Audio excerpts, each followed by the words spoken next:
President, and gentlemen, ladies of the House,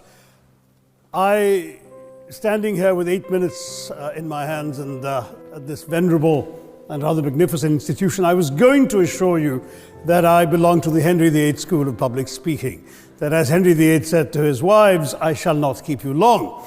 But now finding myself the seventh speaker out of 8 in what must already seem a rather long evening to you, I rather feel like Henry VIII's last wife.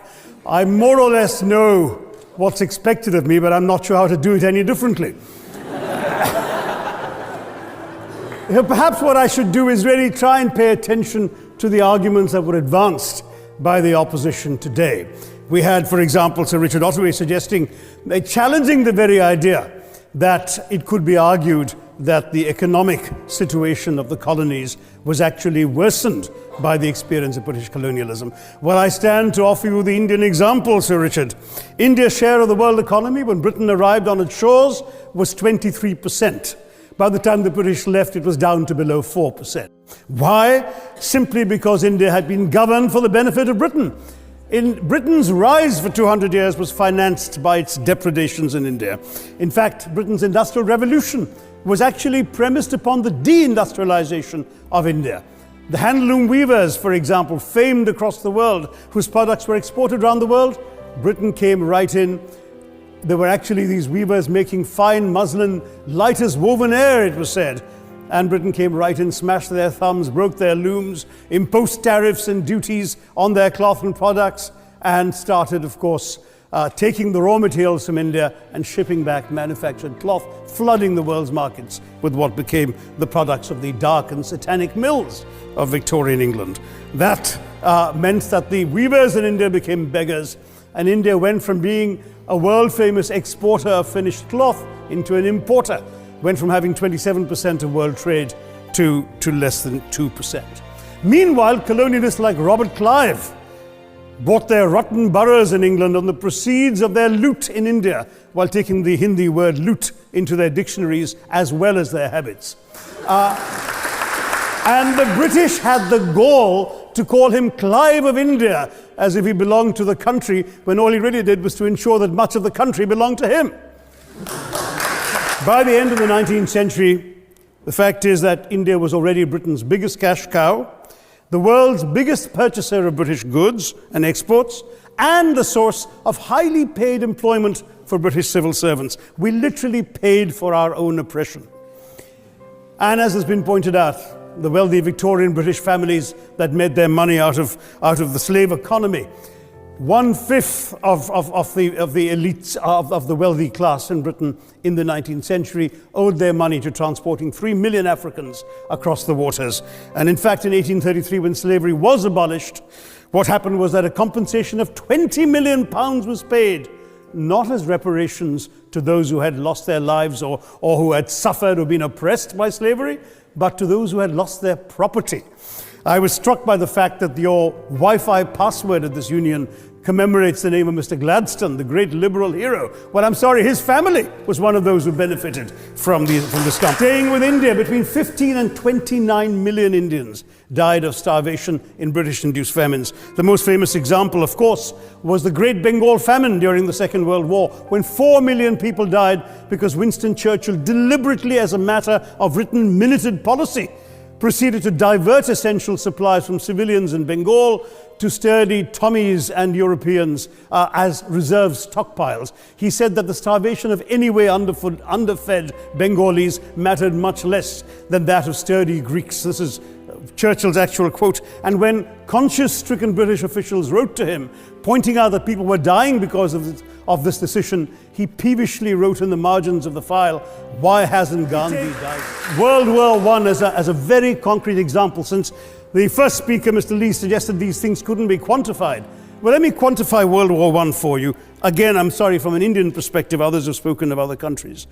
1/6 of all the British forces that fought in the war were Indian. 54,000 Indians actually lost their lives in that war. 65,000 were wounded, another 4,000 remained missing or in prison. Indian taxpayers had to cough up £100 million in that time's money.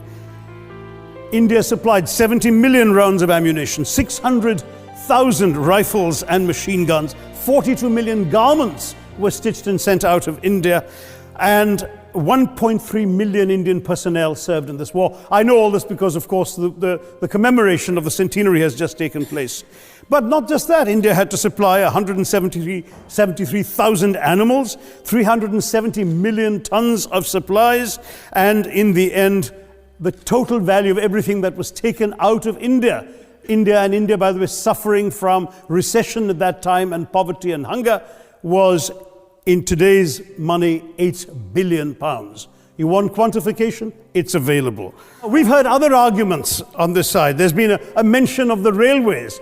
Well, let me tell you, first of all, as my colleague, the Jamaican High Commissioner, has pointed out, railways and roads were really built to serve British interests and not those of the local people. But I might add that many countries have built railways and roads without having had to be colonized in order to do so.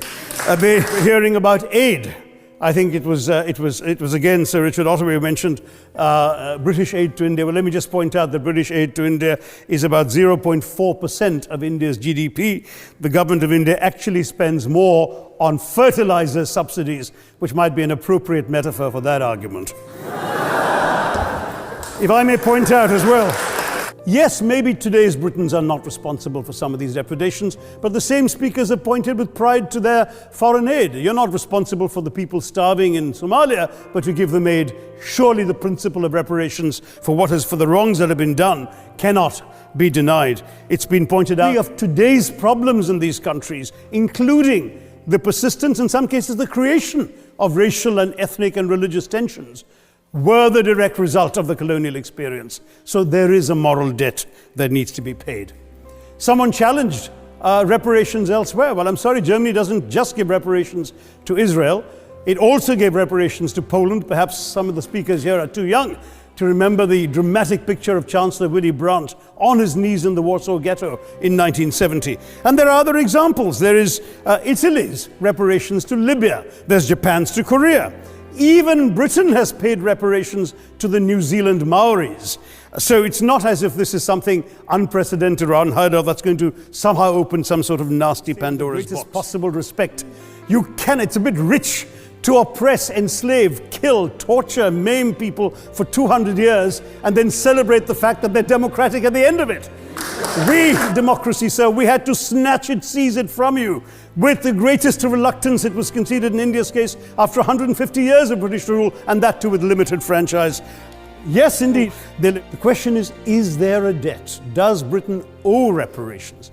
As far as I'm concerned, the ability to acknowledge a wrong that has been done, to simply say sorry, will go a far, far, far longer way than some percentage of GDP in the form of aid.